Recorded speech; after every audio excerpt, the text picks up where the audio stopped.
In many modern Golden Dawn groups, the lesser ritual of the hexagram is used in the same way as the lesser banishing ritual of the pentagram.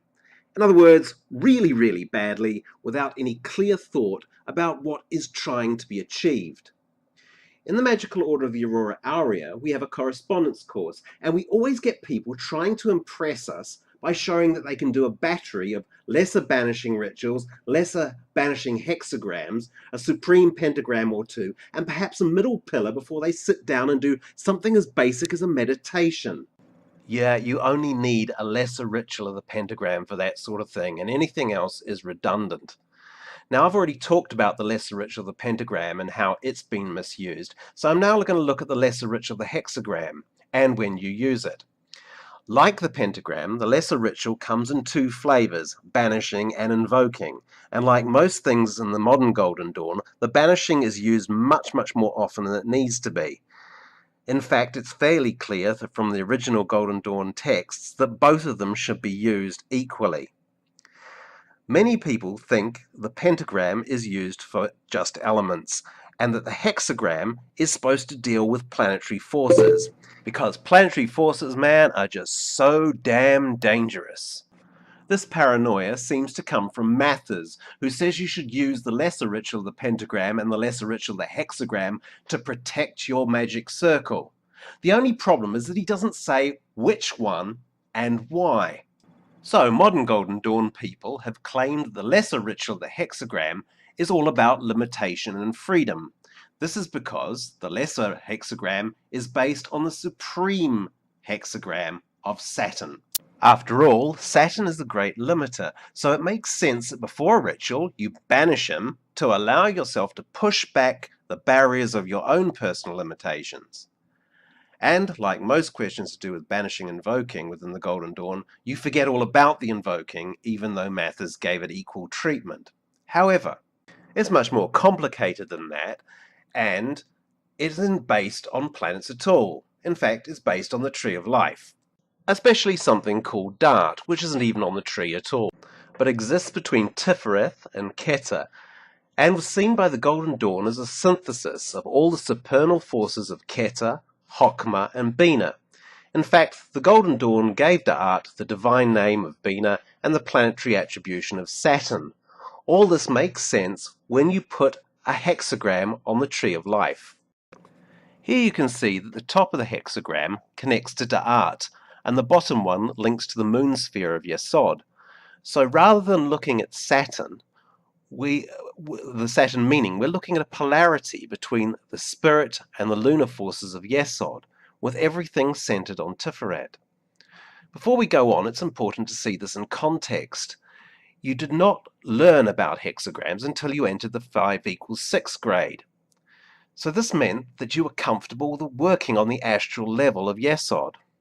This was lunar magic, and you had to know what you were doing, and have some contact with spirit.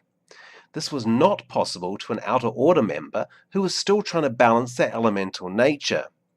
There has been a move to bring inner order teachings, such as the lesser ritual of the hexagram, into the outer order of the Golden Dawn, but this diagram shows why it's impossible and is also unnecessary. There's also another confusion that modern, more literal GD people have in regards to some of these diagrams. They see planets being drawn on the points of the hexagram and assume they really were planets, when in actual fact they were shorthand for Sephiroth. Now, these did have planetary meanings, but they weren't the only meanings. What the lesser ritual of the hexagram is doing is bringing down spiritual force, causing it to manifest in the sphere of Yesod as a planetary force. Since most people's consciousness doesn't normally exist in the Yesodic sphere, they're not going to be troubled by these forces in any particular way. Their planets manifest as their astrological chart and their transits. But once a magician is an adept, they start to interact with these planets, and they need some symbols of control over them. You'll notice, however, that the lesser ritual of the pentagram has 4 forms, and this makes it more complicated. In fact, I'd go further to say that it means that it doesn't have much to do with planetary force at all, as this particular function was left to the supreme pentagram, which is a much more advanced and involved ritual. What it means then is the lesser ritual is supposed to be doing something else, and this function can be found within the 4 forms. Here are the banishing ones. I call these the broken hexagrams, but in reality they're still hexagrams. The top one is drawn in the east, and the conventional hexagram was drawn in the south, the third form was drawn in the west, and the last one was drawn in the north. You'll notice that the northern one is completely unlike the one in Israel Regardie's Golden Dawn book. This is because Regardie's version was a typo which remained uncorrected for years and was given as instruction by countless modern Golden Dawn groups who didn't know what the hell they were doing.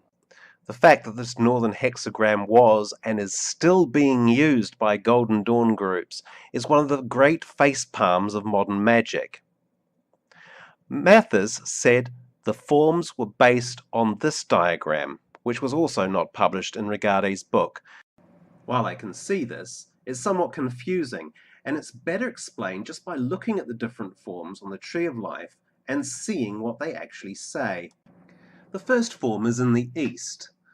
You can see that the first triangle has as its apex the top point and dart, and therefore represents the highest spiritual force. The top triangle is said to be fire.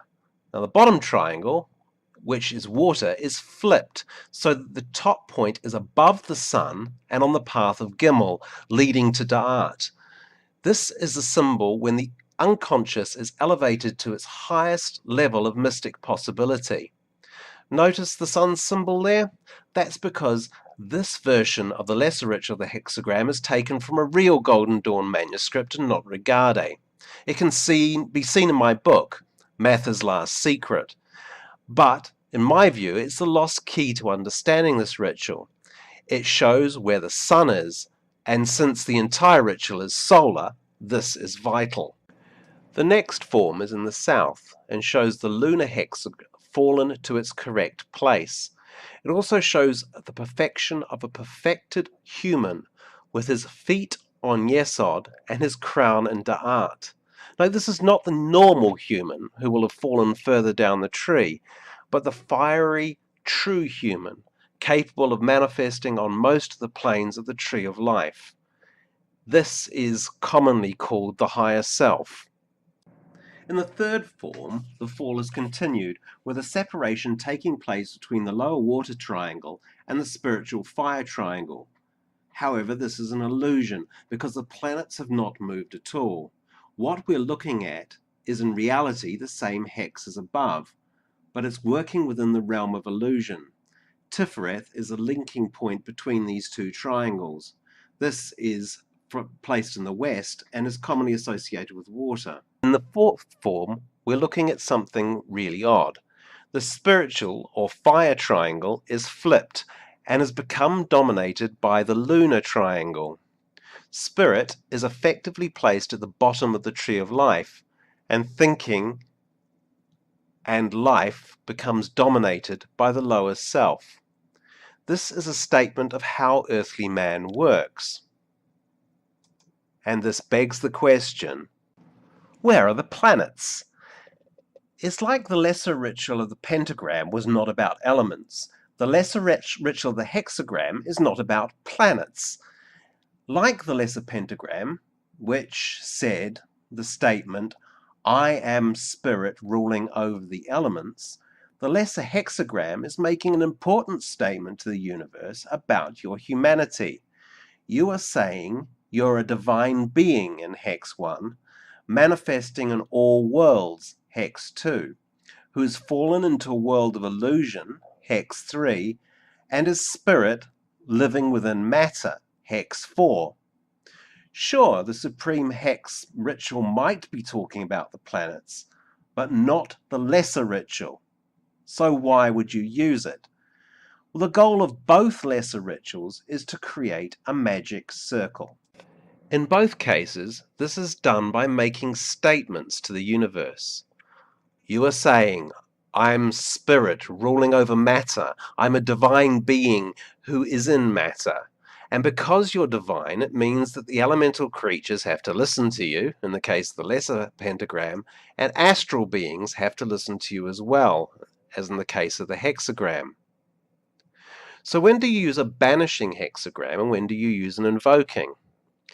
The two rituals are meant to work side by side. So when you're doing a banishing ritual, you would use a banishing pentagram and a banishing hexagram.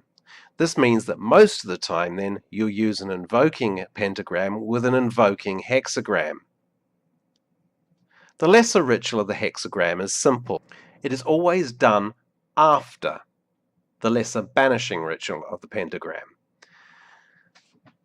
Next, you draw the forms in each of the quarters. The form is always drawn with the fire or spirit triangle first. If you're invoking, start at the Saturn or Da'at point and draw the triangle clockwise. If you're banishing, start at the Saturn point and go anti-clockwise. The next triangle starts at the Moon point and goes clockwise if you're invoking and anti-clockwise if you're banishing. Once you have drawn your form, you draw the Sun symbol in the center and vibrate the divine name Ararita. Once you have finished doing this, you return to the center of your circle and perform the LVX formula. The LVX formula is vital because it calls down light into the astral shells you have created and brings them to life. You have then performed the ritual. What is clear here is that we have not got the ritual we thought we had. It is still very useful, simple, and incredibly powerful, but is not the great force of planetary sterilization which we've been told for the last 30 years.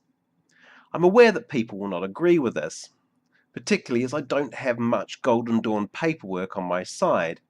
However, this is not because Mathers and Westcott would not agree with me.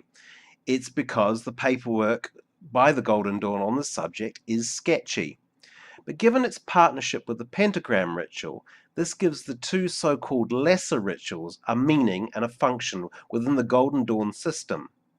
Otherwise, you might as well just leave it to the Supremes.